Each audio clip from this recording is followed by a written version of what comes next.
जय श्री महाकाल। आज हम बात करेंगे एक ऐसे मुद्दे के बारे में जिसके बारे में कई बार हमसे प्रश्न पूछे गए हैं कि सर हम टॉयलेट को रिप्लेस करना चाहते हैं, क्या हम उसकी लोकेशन को चेंज कर सकते हैं। देखिए, दोनों बातों को समझते हैं। एक होता है कि टॉयलेट सीट को रिप्लेस करना, यदि टॉयलेट सीट टूट गई है उसे बदल देना। दूसरा क्वेश्चन इसी में आता है कि सर टॉयलेट को एग्जैक्टली जहां पहले बना हुआ था उस लोकेशन से किसी और लोकेशन पर ले जाना। तो ये दोनों के दोनों प्रश्न बहुत ही महत्वपूर्ण हैं, इसके बारे में थोड़ी चर्चा करते हैं। अब हम बात करते हैं लाल किताब शास्त्र के बारे में। ये अपने आप में बहुत ही उत्तम शास्त्र है। अब लाल किताब शास्त्र कहता है कि यदि कुंडली के खाना नंबर 4 के अंदर राहु बैठे होते हैं तो ऐसी अवस्था में जातक को टॉयलेट की लोकेशन को रिप्लेस नहीं करना चाहिए। दूसरा, यदि वर्ष कुंडली में भी चौथे घर के अंदर आपके राहु आके बैठ जाते हैं तो उस वर्ष भी आपको टॉयलेट की लोकेशन को चेंज नहीं करना चाहिए। अब हम बात करते हैं तीसरे महत्वपूर्ण पॉइंट के बारे में। यदि आपको टॉयलेट सीट चेंज भी करनी है, यदि आपकी अगर टॉयलेट सीट टूट गई है, खराब हो गई है, या किसी तरह से आपको लगता है कि वो ऐसी हालत में है कि अब हमें नई सीट को उसकी जगह लगा देना चाहिए, तो उसके लिए आप कुछ उपाय कर सकते हैं। फिर उसके बाद आप उसी टॉयलेट को रिट्रीट कर सकते हैं जहां वो बना हुआ है। लेकिन जब हम बात करते हैं टॉयलेट के लोकेशन एक्सचेंज के बारे में, तो डेफिनेटली जब चौथे खाने के अंदर चाहे वर्षफल हो चाहे कुंडली हो, उस अवस्था में आपको किसी भी हालत में अपने राहु को नहीं छेड़ना चाहिए, अर्थात आपको रिप्लेसमेंट टॉयलेट की नहीं करनी चाहिए, स्पेशली लोकेशन। अब ये सारी बातों को हमने समझा। अब हम बात करते हैं कि एग्जैक्टली लाल किताब क्या बोलती है। पहली बात तो हम बात करेंगे, चौथा घर जो होता है वो हमारे सुख का है, वो चंद्रमा का है। टेक्निकली लाल किताब कहती है कि यदि यहाँ पर राहु अशुभ अवस्था में आ जाते हैं तो उस अवस्था में आपके घर का जो शौचालय है, आपके घर में एक अच्छे तौर पे हाइजीन होनी चाहिए, आपके घर का टॉयलेट भी हाइजीनिक होना चाहिए, प्लस आपके घर में भी गंदगी नहीं होनी चाहिए।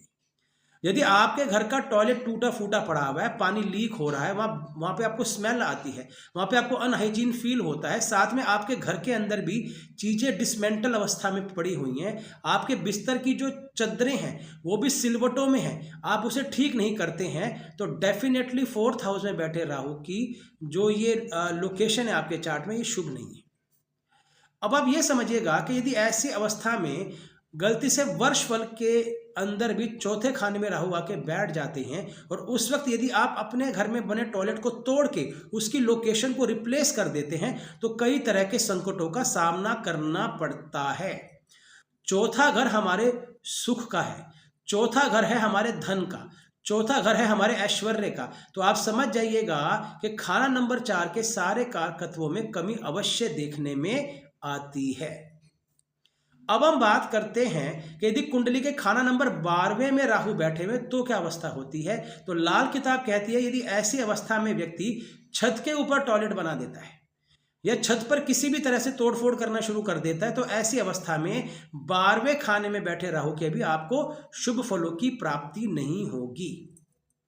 अब दोनों के कॉम्बिनेशन को समझो कि जब भी हम बात करते हैं कि हम टॉयलेट सीट को ठीक कर रहे हैं, रिपेयर कर रहे हैं, तो बात अलग है। लेकिन जब हम बात करते हैं कि जो पहले वाला टॉयलेट है उसे तोड़कर हम टॉयलेट की टोटल लोकेशन को ही चेंज कर रहे हैं, किसी और जगह स्थापित कर रहे हैं, तो ये समय आपके लिए शुभ नहीं होता है जब वर्षफल के अंदर भी राहु चौथे खाने में हो और आपकी पत्रिका के अंदर भी राहु चौथे खाने में बैठा हुआ हो।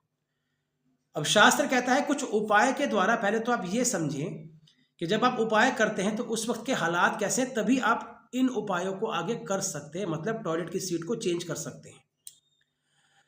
अब दो ऐसे उपाय जो बहुत ही महत्वपूर्ण है। सबसे पहला उपाय तो यह है कि लकड़ी के कोयले को बहती हुई नदी में प्रवाह कर दें। यदि ऐसा आप कर लेते हैं टॉयलेट की लोकेशन को रिप्लेस करने से पहले तो डेफिनेटली आपको अच्छे रिजल्ट मिलेंगे। लेकिन मैं फिर से ये बात बोलूँगा, जब भी खाना नंबर 4 के अंदर आपके राहु देव बैठे हुए हैं या फिर वर्षफल में आ रहे हैं तो थोड़ा सोच समझकर स्टेप को उठाएं। दूसरा, अपने घर को प्रॉपर हाइजीनिक रखें, अपने घर में प्रॉपर हाइजीन बनाए रखें, सारे कमरे साफ हो, घर में गंदगी ना हो, धूल मिट्टी ना हो, स्पेशली घर के अंदर किसी भी तरह से सीलन ना आ रही हो, आपका टॉयलेट टोटली मेंटेन्ड हो, हर बुधवार उसकी सफाई करें, उसको शुद्ध करें। आप यकीन मानिएगा, यदि आपके जीवन में किसी भी तरह के उतार चढ़ाव चल रहे हैं वो दूर हो जाएंगे और आपको उत्तम फलों की प्राप्ति होगी। दूसरा, खाना नंबर 4 में जब भी हमारे राहु देव आके बैठते हैं तो उस समय चंद्रमा और बृहस्पति को भी देखना बहुत महत्वपूर्ण है। यदि चंद्रमा और बृहस्पति भी बद अवस्था में बैठे होते हैं तो चौथे घर का राहु और भी उपद्रवी हो जाते हैं। इसलिए चंद्रमा को भी नेक करें, बृहस्पति को भी नेक करें, मंगल को भी नेक करें, क्योंकि मंगल बद नहीं होना चाहिए। और उसके बाद राहु का उपाय करके अपने घर में सदैव शुभ मंगल बनाए रखें और उत्तम स्वास्थ्य बनाए रखें और हर तरह के लाभ प्राप्त करें। जय श्री महाकाल।